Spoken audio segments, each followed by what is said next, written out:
Hello అండి, welcome to Anchu's mom vlogs. Welcome to one more vlog. So ఇదైతే last వీడియోలో నేను చెప్పినట్టు ధర్మస్థలాకి వెళ్తున్నాం అనమాట. బేలూరు టు ధర్మస్థల వెళ్తున్నాము. అయితే వెళ్ళే దారిలో మొత్తం టీ ఎస్టేట్స్ అండి. దగ్గర దగ్గర ఒక 100 కిలోమీటర్స్ వరకు టీ ఎస్టేట్స్ అనమాట. ధర్మస్థలాకి మనం వెళ్ళటానికి మనకి ఈజీగా 4 hours పడుతుంది. గూగుల్ ఎంత 3.5 hours చూపించినా 4.5 hours పెట్టేస్తుంది అనమాట. సో మేము ఆల్రెడీ అక్కడే నైట్ స్టే చేద్దామని ముందే ప్లాన్ చేసుకొని రూమ్స్ కూడా బుక్ చేసుకున్నాము.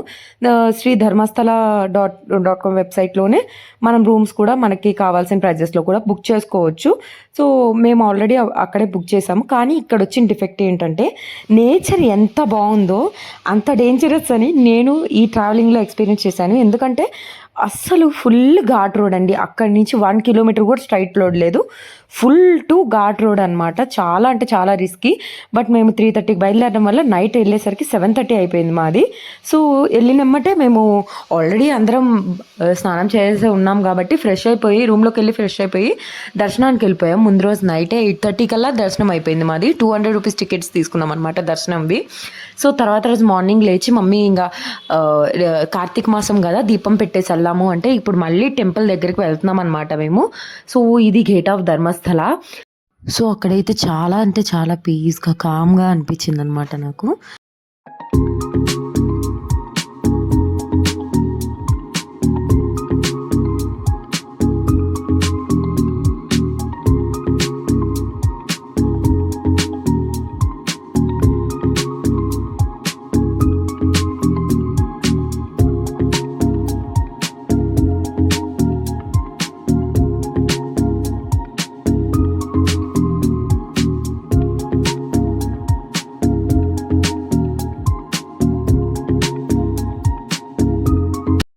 సో ఇక్కడ ఇలా పూజ కంప్లీట్ చేసుకున్నాం అనమాట. ధర్మస్థల గుడి ఎదురుగానే ఒక గోపురం లాగా ఉంది, అక్కడ అలౌ చేస్తున్నారు.